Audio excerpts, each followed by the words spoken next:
This is a crusade. This is a holy war against the deep state. Where are the dictators? Where are the strong men? Donald Trump is our instrument for retribution. I'm going to fight for Christians. I'm going to fight for white people. They have the Great Reset. We have the Great Awakening. And why shouldn't I root for Russia? Because I am. I want to see these people go through misery because of their grooming against our children. After the assailant entered the home asking, "Where's Nancy? Where's Nancy?" Those are the very same words used by the mob when they stormed the United States Capitol. I did nothing wrong. Welcome to the Did Nothing Wrong podcast, where we cut through the noise and help you make sense of the chaotic information space around us. I'm Griff Somke. On Thursday, November 9th, GMG Group CEO Jim Spanfeller announced that he was shutting down Jezebel after its parent company was unable to find a buyer for the iconic women-centric website. Daily Beast journalist Robert Silverman joins me today to talk about this, as well as the potential for workers' collectives in media. Stick around. Robert, welcome back. It's been too long. It has. So this week, Jezebel, the feminist media site, was shuttered by its parent company, GO Media. It's the holding company that owns and operates several digital media outlets, including Gizmodo, Kotaku, Jalopnik, Deadspin, The Root, AV Club, Takeout, The Onion, The Inventory, and Quartz, and it's owned by a private equity firm called Great Hill Partners. Yes. Well, in a memo to the company, the CEO of GO Media, Jim Spanfeller, said he made the, quote, very, very difficult decision to suspend publication of Jezebel, unquote, after an unsuccessful search for a buyer for the website. Spanfeller praised Jezebel's editorial team, but said that the company's business model and the audience we serve across our network did not align with Jezebel's, unquote. So the usual CEO things. Yeah. So it's really unfortunate because this isn't a site that wasn't seeing traffic. Jezebel was doing fine in terms of the number of people who were going to it. Even with a gutted staff. Right. Even with the staff that, they lost their editor-in-chief this summer. Laura Bassett resigned. They've been dealing with an interim editor-in-chief. There were departures. There were staffing slots, as far as I can tell from what's been publicly reported, that weren't filled. And even so, right. The important part of that, let's just say bland corporate speak from Jim Spamfilter, was that their audience and their business model did not align. Right. What exactly does that mean? That's a good question. What business model are they referring to? What do you mean? Because if they're getting readership, what is the business model? And unfortunately, this is something that was reported out in a number of places. 404 Media, of course, ironically enough, put out a report saying that advertisers are seeking out what are known as brand safety experts. Right. Advertisers want to put their brands, they believe, in front of online content that will both attract a wide audience, but upset no one. Huh. Seems like an awful hard needle to thread these days. It really does, because the things that attract a wide audience are often things that are very upsetting, not just to a percentage of that audience, not just say, oh, well, some people might find this reporting offensive or, this blog offensive. They're about things that are upsetting. That's sort of what the news business is. Right. News business reports on things that are bad. Exactly. And it's ironic that that report was in 404 Media, because 404 Media was started by people who met this same fate from Vice earlier this year, if I'm correct. Vice and Kotaku. Right. A former GO Media property. So it's kind of like they would absolutely know. Right. I mean, look, there is a lot of reporting out there that calls into question Jim Spamfilter's ability to run a digital media property in the year of our Lord 2023. I think if you talk to anyone who has worked under his leadership since Great Hill Partners bought the remnants of the Gawker Media empire, they would not have kind things to say. There is a long blog you can read by Megan Greenwald, the former editor-in-chief of Deadspin, right, about her tenure dealing with Spamfeller. But that said, there is this secondary problem here, which is that advertisers don't want to have to think about things. They don't want to have to make judgments. No. They don't want to have to evaluate it. They just want to be able to say, well, we hired these people here. And they said that this might not be brand safe because, a feminist website is going to talk about things like abortion, or they'll talk about sex crimes, or they will talk about the treatment of women in this country, or they will talk about any number of issues that a feminist website would. And they may say, well, you just probably should not put your advertising on this because someone spotting an ad while reading this article isn't going to be inspired to buy something. I don't know if that's exactly true. No. There is a dual problem here. There is a problem, which is one that advertising is put in front of all kinds of garbage media. But accurate reporting now suddenly getting carved out because it makes people too sad or mad is a whole new problem that we really haven't broached yet. So I'm really happy that media really delved into this, but it's absolutely terrifying, which is that the problem at the core of this is that for the last, nearly 3 decades now, the newspaper business has relied on a very simple model, which is that if you wanted to reach a wide variety of people, you paid for classifieds and you paid for advertising. Right. And the trade-off was that the newspaper would send people to war zones, or they would cover the latest bit of corruption in the mayor's office. Right. Or they would cover city hall meetings, or they would cover police brutality, or they would cover all those things. But advertisers made a bargain, which is like, okay, you can go do that because at least if I want to sell a 1981 Honda Civic and I need to put a classified ad there, a lot of people will read about that. Right. And that's all broken now. Yes. That's gone. We're losing 2 local newspapers a week these days, according to an article I just read in the Hill, and it isn't getting any better. We're getting to the point where there is no coverage in a lot of places. Places are turning into news deserts, and nobody's holding the mayor to account. Nobody's holding the police to account in these places at all. There's no local coverage of any of this stuff. And I don't care how many people subscribe to the New York Times to play Spelling Bee or Wordle. Yeah. I say this as someone who plays Wordle every day, but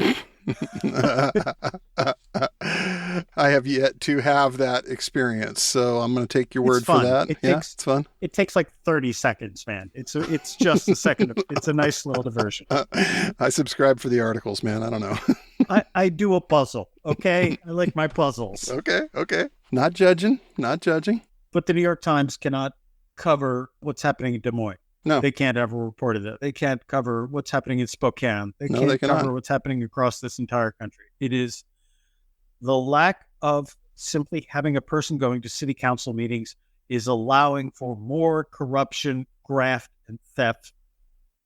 And it is exceedingly bad. Jezebel is it's not just that it was a popular website now. It is a historical website that was a turning point in the history of online writing and online reporting. Right. And the fact that it's just gone is an atrocity. And of course, we got to see all of the worst people in the world celebrating this. Oh, yeah. Over the weekend. Because it makes their lives easier. Yeah. This is one thing that they're not going to have to worry about holding them to account for something shitty that they've done. I mean, look, we're long past the point where I think that, especially for the online right, I think they don't really care about getting written up and about getting exposed at this point. I still think it's exceedingly valuable.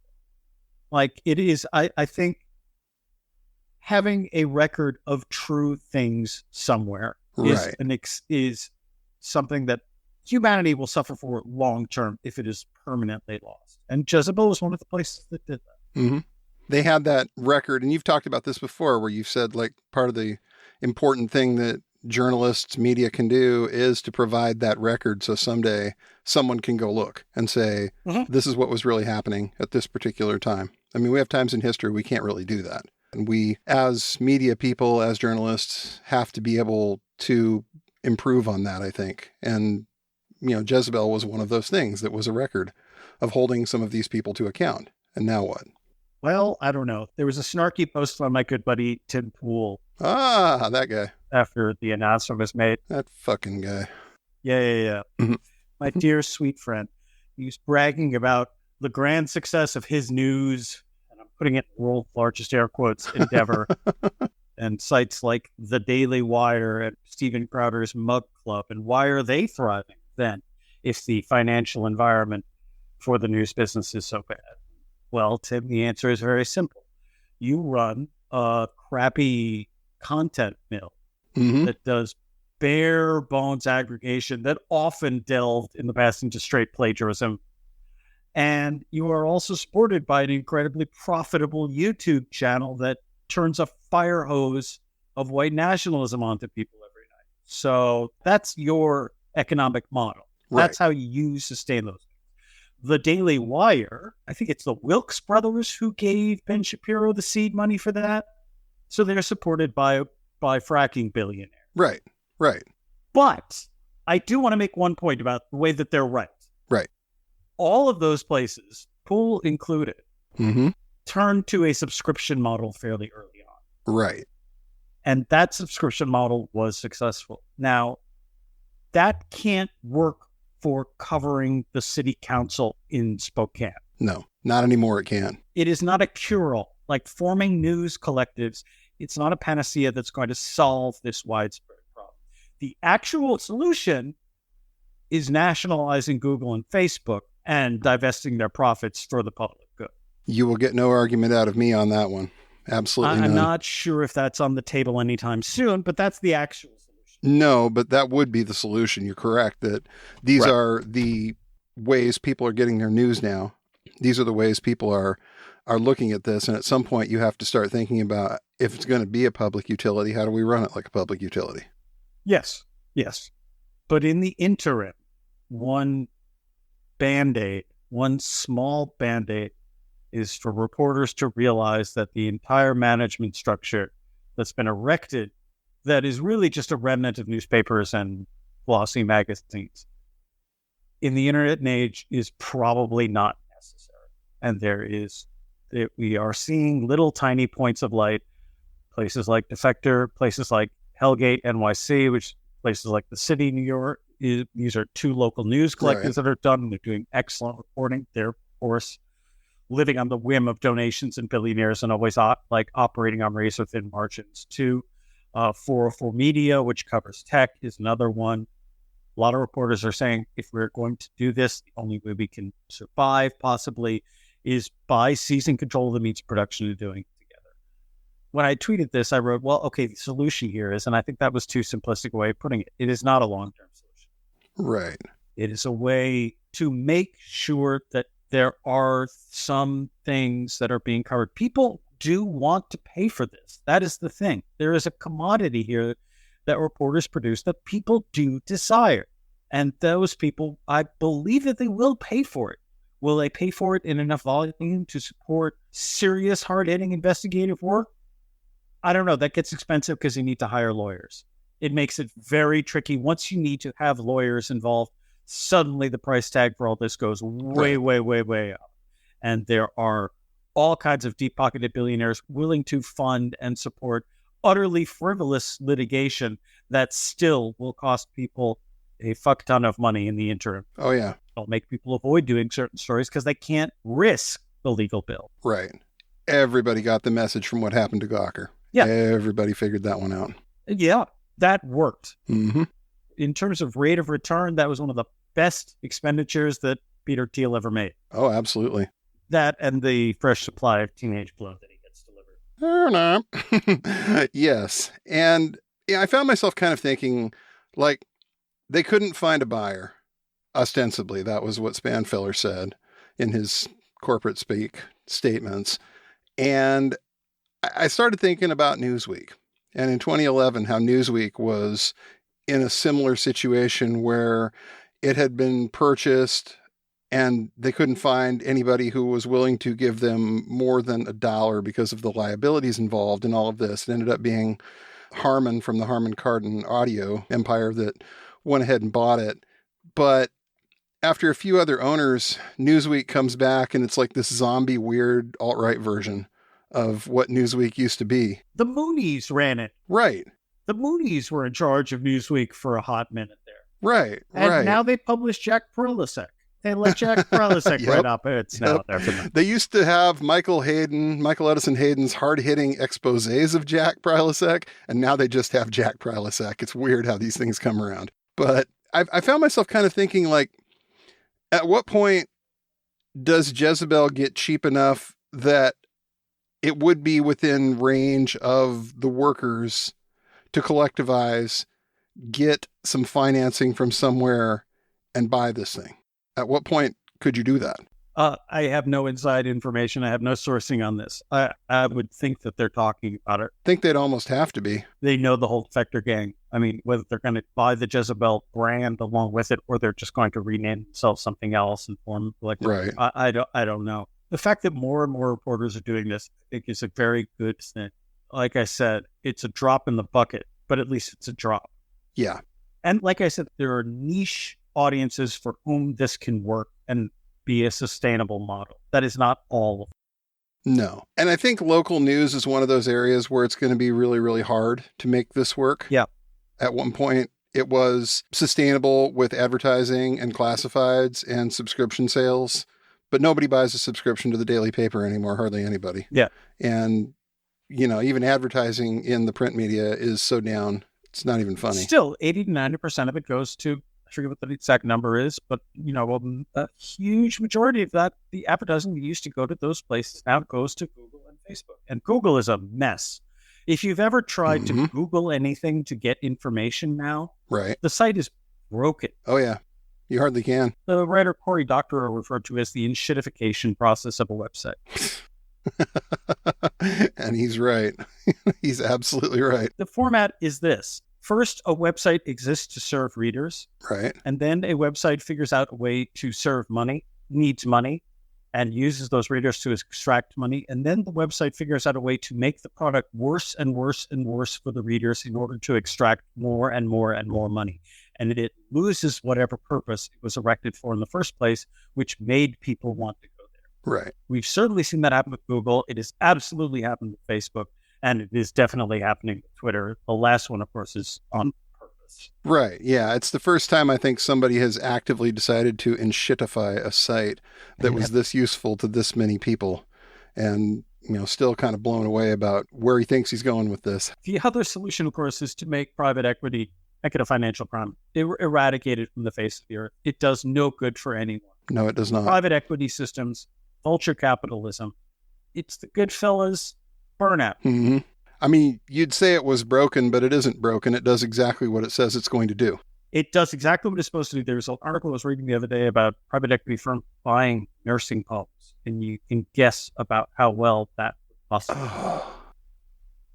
Ugh. That just sucks to think about. Seriously. Imagine figuring out how you can extract more and more profit and provide less and less of a service to people in nursing homes. Wow. That just hurts to think about, the idea that they've turned it on the housing market, they've turned it on retail, they've turned it on any number of places, and now they're going to do nursing homes. I mean, what's left? That's at some point what you got to ask. It's like, what haven't private equity gotten their claws in at this point? Yeah. And that, here are my solutions. Nationalize Facebook and Google. Probably just turn Facebook off. But nationalize Google search, Google. And search engines run by the government to provide the greatest, because that is, in fact, a public utility. Then outlaw private equity. There. That's my platform in running for office. There. That is it. And I think you'd have a shot at this point with that. And figure out a way to ban all spam calls and text messages. That is my platform. Ugh. Yeah, that's another one. We've just gotten to the point where phones are completely unusable now. Phones you don't answer the phone. Are rendered useless because there is an entire economy that exists of people scraping numbers to spam call people 24/7. Yeah. Yeah, no, and it's so cheap it doesn't even matter, and it doesn't even have to be from this country. No. That's the one that kills me, is the spam calls in Mandarin that you get, because it is worth it in case. I mean, the margins are so high on that stuff that if you get one person that answers the phone, it's worth doing. Yeah. That's the point where we're at, where your phone number is no longer a useful thing for you to have in a lot of ways. Right. Or at least if you want anybody else to have it, it's really like, I screen everything. Leave a message. I'll call you back. If you really need to talk to me, then, you're going to leave a message because there's just no point in answering it. Your phone doesn't work because it is a device used to extract money from you. Yeah. That is a terrifying state of affairs. Just absolutely horrifying. Mm-hmm. So as to the state of journalism, there's a line in the movie My Dinner with Andre. If you haven't seen it, it's a good way to spend an hour and 45 minutes. It's a movie by the theater director Andre Gregory. It's Andre Gregory and Wallace Shawn. Right. They go to dinner and they talk about things. That's the whole movie. Ah. Okay. I saw the spinoff. It was called My Breakfast with Blassie. Yes, that is in fact a reference to My Dinner with Andre. that was pretty brilliant. Yes. I like that. Andy Kaufman and Freddie Blassie, same principle as My Dinner with Andre. Anyway, there's a point in My Dinner with Andre where Andre is having this existential crisis, and he says, again, this is him saying this in 1981. He's saying that humanity is completely too far gone. Right. That the light of humanity is at this point extinguished practically. And that some of the people he's met in his travels, while not directing plays because of the existential crisis that he's undergoing, right, is that they believe, I think it's at some like Swedish environmentalist outport called Findhorn, and he goes that they believe that their job is like the monks during the Dark Ages, to be the keeper of the human flame. For when we drag ourselves kicking and screaming out of this utterly enshittified age we're living in, that there will be at Findhorn, like the monks of old, some record of what it meant to be a human being. That's what they believe their job was. And again, I think we can all look somewhat longingly back at 1981 as the good old days. The good old days. I realized Reagan had just taken office and things were about to get extremely bad, extremely quickly. But from that vantage point, the people there already felt they were fucked. And yet, I am from the future, and let me tell you what fucked actually looks like from a few years down the line. Movie. Everyone, please go watch My Dinner with Andre. Andre Gregory is still alive. I just read his autobiography. It's quite delightful, and it's a quick read. And Wallace Shawn is still out there. Definitely. It sounds like a must-watch. So one of the things I was kind of considering here is that you mentioned the Daily Wire and how they finance this thing, and to some extent it's billionaire coal industry profits that are pushing this. We have people on this side of the political spectrum that have maybe not that kind of money, but that definitely have a huge chunk of money. Where are my Soros bucks is what I'm asking. Thank you. Papa George, where's my check? Thank you. We make these jokes. And this is an area where I think a Soros or somebody like him could get involved and do some real good. And I don't know if it's because this is sort of too down market for these guys, because it's not like Soros doesn't fund stuff. Yeah. But a lot of it seems to be, shall we say, a more highbrow version of news, version of media.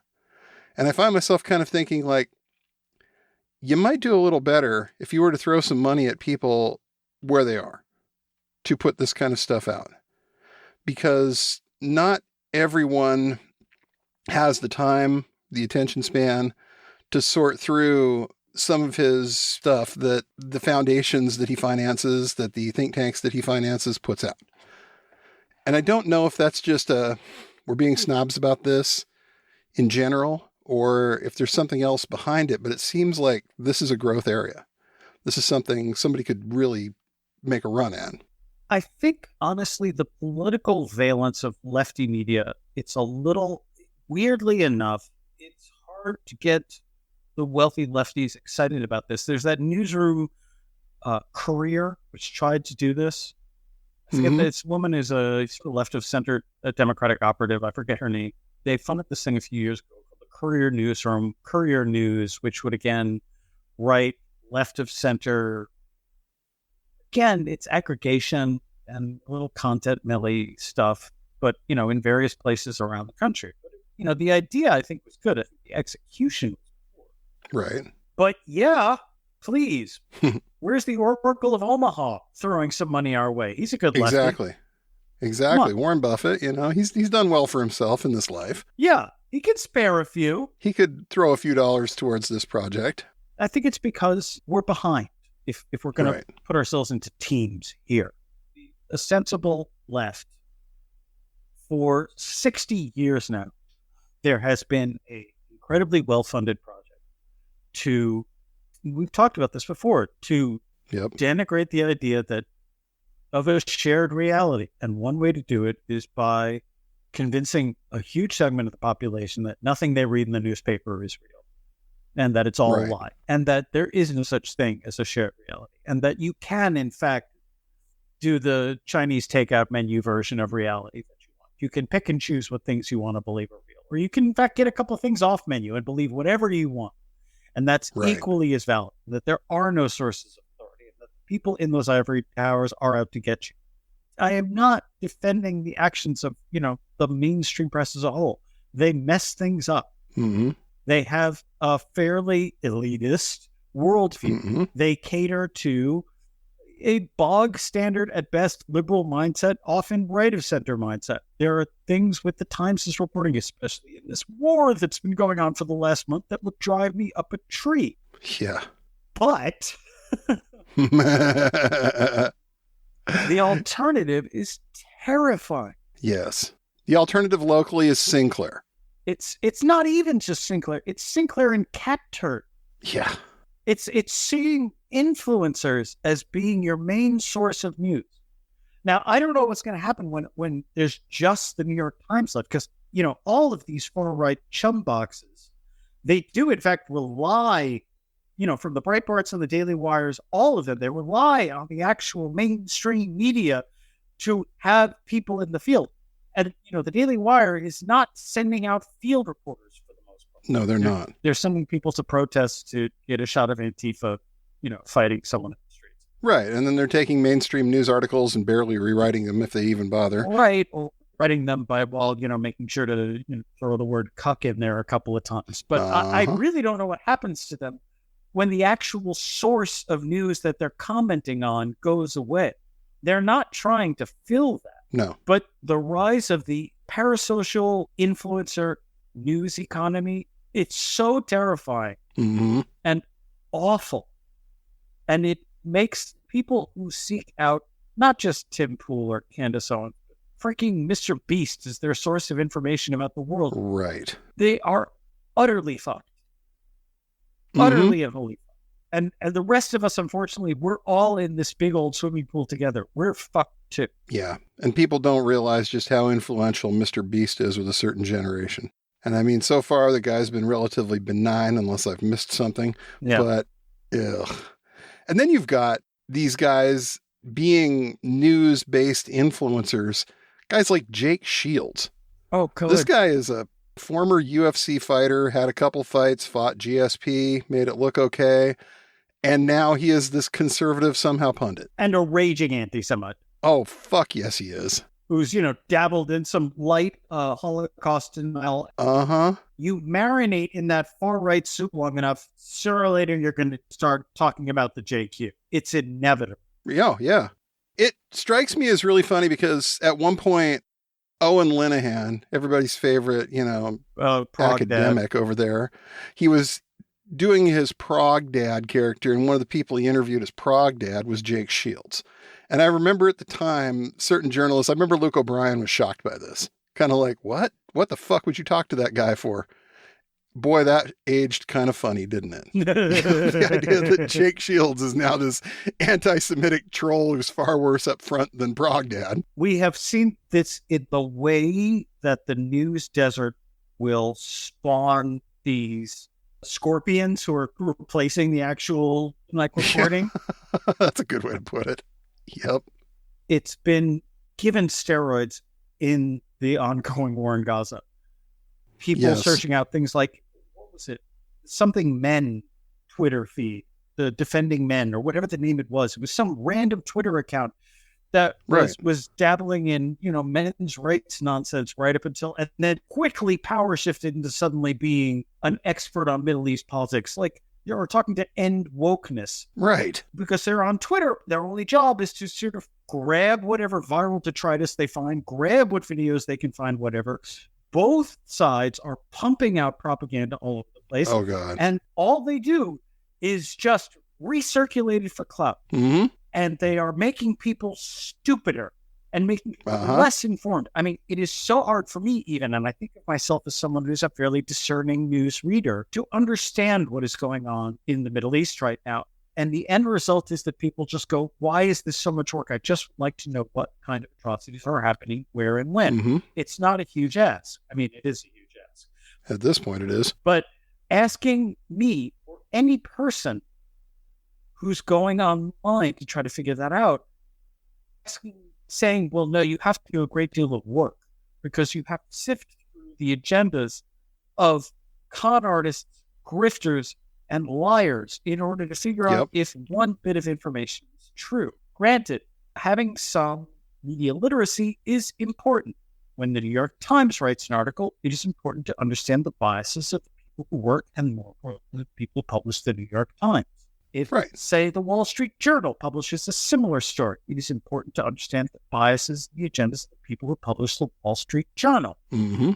Really not the people who write. The people who publish, that's where you should be questioning what their ultimate goal is.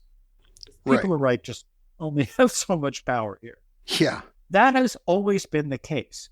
But now you have to figure out if former MMA fighter Jake Shields is in fact a full-blown anti-Semite before figuring out if the video that he shared with you has any relation to reality. Exactly.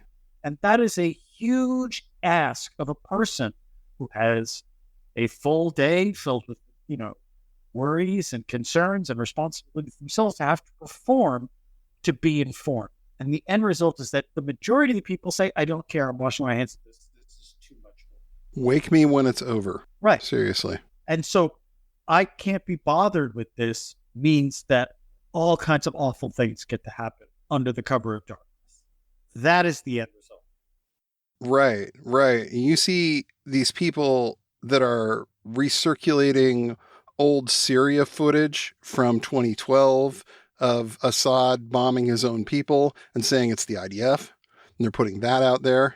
And they've got checks coming in now from Elon's new plan that are paying them to do this shit. Elon's mid-level marketing scheme. Right. It's insane. And this is the environment that we're looking at and that the world is operating in right now. Twitter was rife with problems before apartheid flight bought it. Absolutely. Sure. No one denies this. The Gaza war was the first real test of Twitter's ability to deliver accurate real-time information in a crisis. And all of everyone's worst fears were realized. Not only did it fail to deliver accurate information, it turbo boosted disinformation. Yes. Yes, it did. Someone who has never had a Twitter account will know far more about what is going on in Gaza than the most plugged in person who is a power user on that account. That is a loss. Mm-hmm. That is a loss. At one point, there was no better way to find out what was going on. Big picture, small picture, whatever you want to know. In real time. Uh-huh. Any kind of big world event. Yeah. Dive in, see what hundreds of people who are standing right in the middle of whatever this was are saying about it. You bypass all of it that way. You can find out exactly what's going on for the most part. And now, that's gone. You can't do that anymore. Think back to something as simple as Hurricane Sandy in New York 11 years ago. Right. I was using, granted, my power was out, but I was using Twitter to try to figure out which subway stations were open, which were closed, how I would get back to Brooklyn. Like, right. There were parts of the city that were blacked out. I was at someone else's place. They had no power. And, the waters were rising. We're worried about it. And I used Twitter to help me get home that night. Mm-hmm. And then on my phone, or I think on my computer, had some power that I watched an illegal stream of the Knicks Heat game. So, which I think I found on Twitter. And of course. Or no, the illegal stream of the Knicks game was a couple of days later because they delayed it. They're conflating two events. But I did use Twitter to get real-time information. Mm-hmm. And Comfortably Smug, an early disinformation specialist, was posting those photos of the shark swimming in the cities, up in the flooded city streets. Yep. And he got hell for that. Right. He got a good 2 days of news coverage being like, why would you do something so stupid? People are dying. The city was paralyzed. The transportation system was down. It was a fraught time. Why would you do something so stupid as to post this silly joke and maybe scare a few people? What did that get you? Right. You're doing that all for clout? And now that is the majority of the website. That is the power users on the website are all now comfortable. Mm-hmm. And they have spaces now where they get together and they talk about this. Those spaces are so nightmarishly awful. I hate them with the fire of 1,000 suns. You've got guys like Chuck Johnson who have reinvented themselves by doing spaces all the time. Chuck Johnson, who, by the way, is like, no, now I'm a Biden supporter and I'm an expert on OPSEC. And I was doing this for the FBI the entire time. I Everything I ever did that was... Oh, don't mind. Did I just post Zog again? Never mind that. I mean Israel. I mean the Israeli government. I mean Zionism. Israeli interesting. Jesus. I occasionally will read Chuck's Substack because it's like a John le Carre novel if you gave every single character fentanyl and bonked them on the head a few times with a polo mallet first.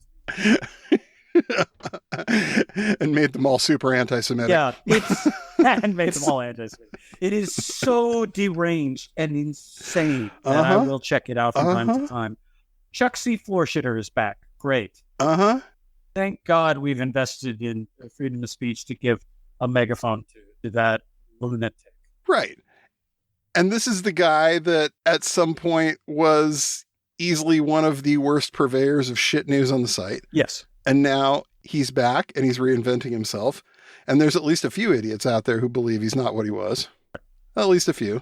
I think Claude Taylor is following him or one of those guys. Eric Garland is the one who's boosting him, which is just chef's kiss. Perfect. You guys absolutely deserve each other.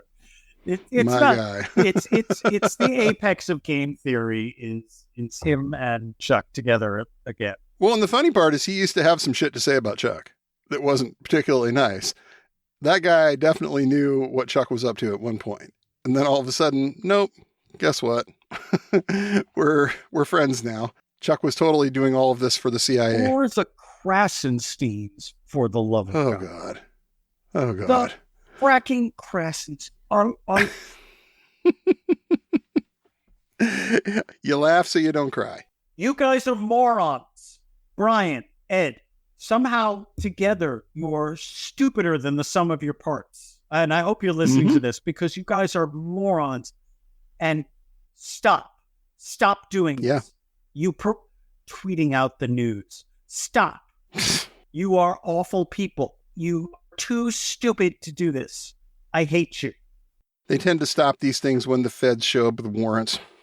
We can only hope at some point. Oh, God. But this is what we're rewarding. Jackson Hinkle. This kid's 25 years old. This is a guy who couldn't possibly act any harder as a useful idiot if he tried. Yeah. And MAGA communism. Yes. The MAGA communism. It's peanut butter and foot fungus. Two great tastes that taste like absolute garbage together. Seriously. And these are the influencers now. These are the people that are making tons of money off of doing this. They're getting millions upon millions of impressions. I mean, they're not getting tons of money. I think it's become fairly clear that whatever those checks were based on the first round were meant to rope people into subscribing and that they're not being paid out at the same level because honestly, Elon's probably making the figures up on the back of a napkin and handing them to Linda Yaccarino and saying, okay, write these guys checks. Like the only reason I'm still on it is for sports Twitter. I like being on it when there is a game and I can see some of my sports Twitter friends posting things. I use it to like watch some Knicks highlights or the occasional Mets highlight. And if it weren't for sports Twitter, I'd probably nuke the thing for more of it. It is, but it's depressing because for all of Twitter's flaws, all the ways it served as a vehicle for harassment and dogpiling, and all the ways it incentivized terrible behavior. I'm trying to think of a way that Elon's reign could have gone worse, and then it really, I'm at a loss. No. And the only glimmer of hope is that eventually the banks are going to say that he has to start paying them, and the site will go bankrupt and maybe get sold to someone who will try to rehabilitate it. But websites, when they start to go into a death spiral, I can't think of a lot of examples where they get revived. Right. No, that's one of those things that just it goes one way. There's an excellent Ryan Broderick Garbage Day post about this, which is the problem with the internet as a whole right now, and this relates to the collapse of digital media, is that there is no way to say this is what the internet is looking at. There was a sense of a collective. I saw that post, yes. Yeah. I saw that.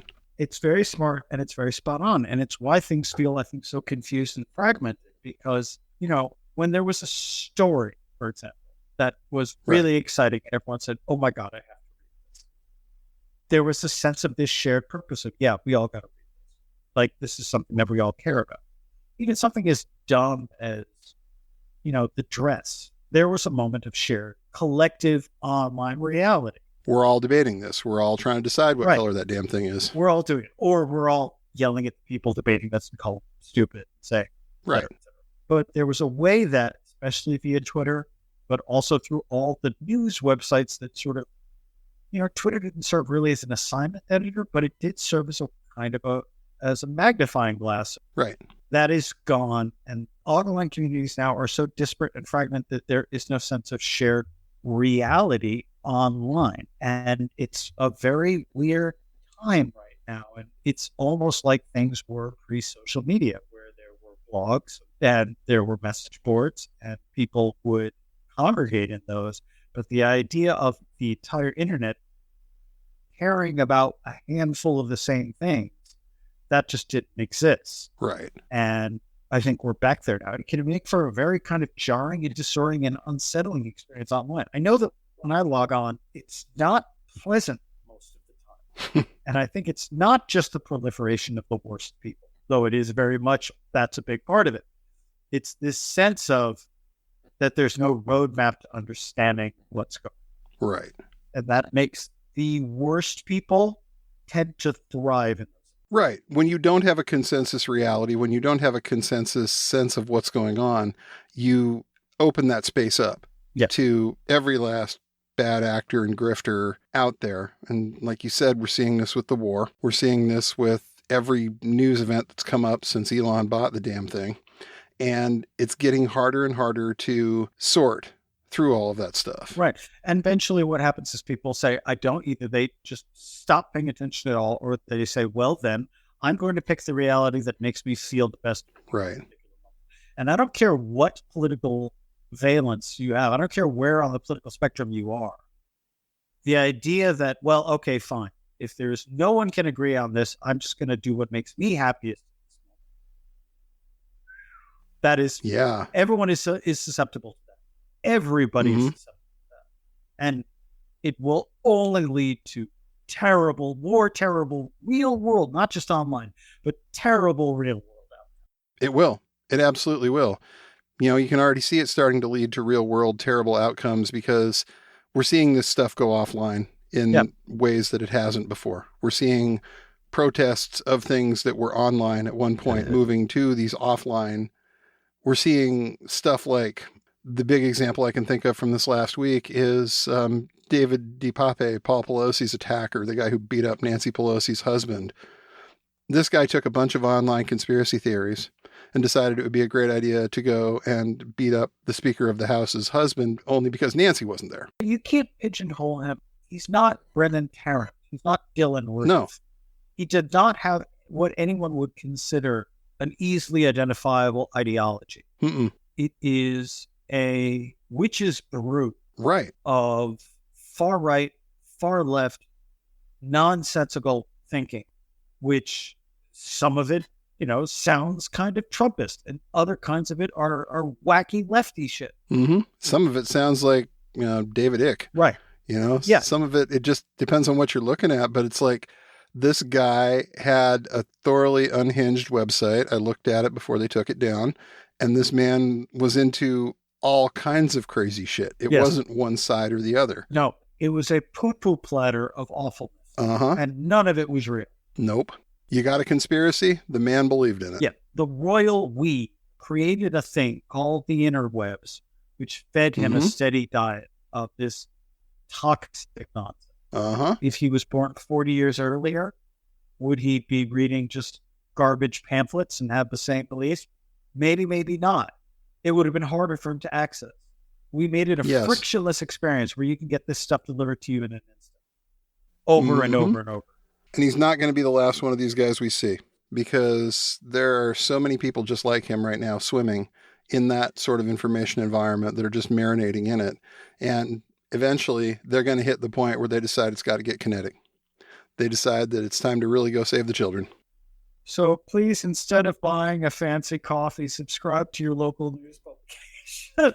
I mean, I know it sounds like I've got someone with a compound fracture, and I'm saying, well, maybe stay off it for a couple of days. And I don't think that's the wrong analogy here. But if you do have a compound fracture, it is probably a good idea to stay off a couple of days. Yes, you in fact need you need possibly an invasive surgical procedure and a cast, but also not walking is a good idea. It's a good start. Yeah. The first thing you would tell somebody with a compound fracture to do is don't walk on it. Yeah. That is the very first piece of advice you would give somebody. Yes. Yes, there is more coming about how to fix this, but the first thing you want to say is stay off this thing. Right? Yeah, well, this is the American healthcare system we're talking about. So theoretically, there's more coming. But the first thing you would want to tell somebody is stay off don't put weight thing. on that. That's not a load-bearing limb you've got. Not anymore, it isn't. And that's, I think, a perfectly valid response. It's like, how do you start getting this fixed? Well, subscribe to your local paper. Yeah. Go to Starbucks one less time a month. Here's my answer. I'm going to quote the Japanese poet Issa. That's where I'm going with this. You ready? Oh, snail, climb Mount Fuji, but slowly, slowly. Well said. Well said. That's the poem. And that's where we're at. Thanks for listening to the Did Nothing Wrong podcast. If you want to hear more, you can find us on the web at didnothingwrongpod.com. Please make sure you subscribe to get our content straight into your inbox.